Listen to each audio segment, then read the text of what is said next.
Alright guys, Darren from FBA Elite and welcome back to another video. Now if you're thinking about starting selling on Amazon, one of the things you may have been trying to find out is how long does it actually take between when you sell that product to when that money, the proceeds from that sale, arrive back in your account. Now the information on this is buried deep within the Amazon help pages. I spent about half hour this morning on looking on amazon.co.uk, on amazon.com, and then eventually found this on the European help pages. Now when you sell a product on Amazon, there is a certain period of time before it becomes available for payment back to yourself. So this is based on the delivery date of the product. So in this help file, there are two mentions of delivery dates. One is the EDD, which is the estimated delivery date, and then there is the actual delivery date. Now, as many of us will be prime sellers, we don't need to worry about the estimated delivery date, we just need to worry about the actual delivery date of our product. So most of the products that we sell with Amazon will be shipped by Prime and will probably arrive either next day or within a day or two after that. So when you sell a product, so this is the example Amazon give you. When you sell a product, actually what I'm going to do is I'm going to scroll down to their second diagram, as I think this is more accurate for FBA sellers. So if you sold a product on the 1st of January, so the money comes into your account, into your Amazon balance, but you cannot disperse it to your own bank account. So once that product is sold, you then have to wait for the actual delivery date. Now, like I said, with Prime, that's probably going to be a couple of days later, but in this example, they're saying the actual delivery date is January the 6th. Now, once January the 6th arrives, there is then a 7-day waiting period, or Amazon say it's the morning after 7 days has passed, so effectively an 8-day period before that money becomes available for payment. So you have this period here from January the 6th to January 14th where the money is still in your Amazon account, but you cannot disperse it to your own account. Then from the January the 14th, it becomes eligible for payment. Now, by default, Amazon will do a payment run every 2 weeks. So if this was the point where your payment cleared, but your disbursement date was actually later, you would be waiting even longer for that money. Now, personally, I disperse once a week. So I disperse on a Tuesday with a view to the money arriving in my account on Friday. However, Amazon seems to be taking longer and longer with these disbursements. So I'm now dispersing every Monday with the view to it arriving by Friday. Now, there's no reason for it to take that long, and I'll show you that at the end of this video. So say you've got this money in your account and you actually want to disperse it to your account. You don't want to wait for Amazon's 2-week window to pass. What do you actually do? So if I take you to the Seller Central dashboard, and I'll show you the two ways that I use to access a page where you can request a disbursement. The first way you can do is to go to reports and then payments. But what I usually do is use the payments summary box here. Now the payment summary box is quite useful as it shows your current Amazon account balance and also shows you what your most recent disbursement was. And as you can see here, I set a disbursement yesterday. Despite the fact it says the 26th, I actually requested that disbursement yesterday. But click on the view payment summary page and that will take you through to this page. Now some of you guys might be wondering why I just don't click the link. If I do, then the page refreshes and then my brand name pops up here rather than FBA Elite, and then I have to edit it in post-production. So it saves me a bit of time by going through the tabs. Just wanted to let you guys know that's why I do it, and not that I'm a fake guru as I was accused of being in my previous video for using this method. So these are my payments at the moment. So you can see here my total balance is 3917.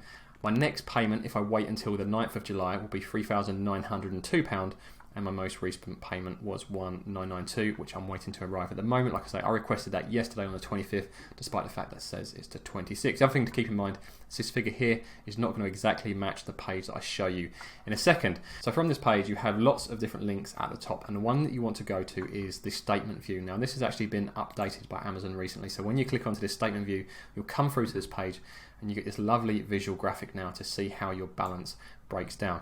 The first thing I just want to clarify, if we go back to this page quickly, is here it says that my next payment is 3,902.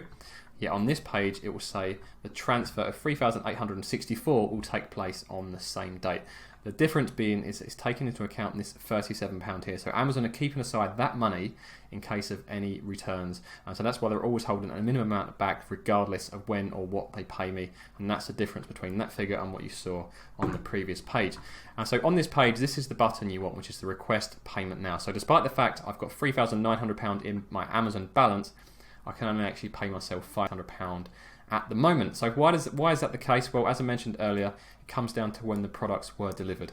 So my balance at the moment consists of 3,400 from the previous period.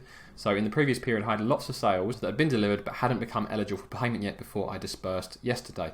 So £3,400 has been carried over from that period. We've also got nearly £700 of sales from the last day or two. Like I say, I requested this disbursement yesterday and we've already generated nearly £700 of sales. and there's some refunds and expenses that have been taken into account in this figure as well. So you have this nice visual representation now you can take a look at. Now, in regards to Amazon fees and Amazon charges, all of these are deducted from your payment before you can disperse it back to you. The only one that you can turn that off of is with PPC. Some people prefer to pay their PPC with a credit card, whereas for me, I will always take the PPC charges out of the money that I earn via Amazon. So once the sales come in, the PPC charges are deducted. So I've never paid for PPC, it's always paid for from proceeds of sales. So when you click that request payment button, it will then pop up and it will give you a summary of exactly what is available now. So that's what I'll do now, and then this will confirm the exact amount that you'll be sent, and all you need to do then is click request disbursement. And like I said, I do this once a week. Some people do it on a daily basis. I completely understand that. People don't want to have their money with Amazon for any longer than they need to, because for example, if your account gets suspended or banned, then you won't be able to access this money. So some people do disperse every day. I completely get that. I disperse every week. That works for me. Some people prefer to wait for the 2-week run, but I wouldn't recommend the 2-week one. I would say once a week minimum.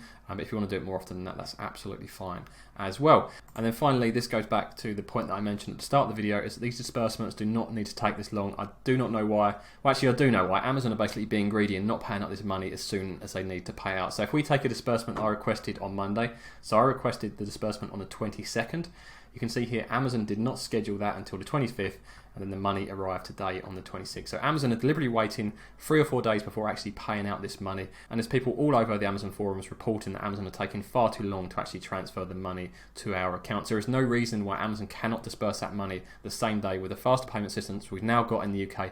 That Amazon can send this money within 24 hours. And that shows here that they can actually do it within 24 hours. They just decide to wait 3 or 4 days before actually requesting the proper payment that they should have done the moment you requested it. So hopefully for any of you guys that are considering selling on Amazon, that helps clear up how long you have to wait for your money. So once the product gets delivered to the customer, you then have to wait 8 days before the money becomes available for payment, and then you have to wait for Amazon's next payment run, or you can request it manually, and then you're probably going to be waiting at least 3 working days, but it's more like 4 or 5 working days for that money to actually arrive in your account. So hopefully you guys found that useful. If you're not already signed up at FBAelite.com, make sure you head over there. We've got 1,200 members now, all discussing Amazon FBA. We've got forums for all of the different areas of Amazon FBA, everything you'll need to discuss. I'm on there most days responding to questions. Hopefully you guys will sign up. It's completely free. I'll see you guys on the forums. Make sure you like this video. That'd be really appreciated. And if you're not already subscribed, please subscribe to the channel.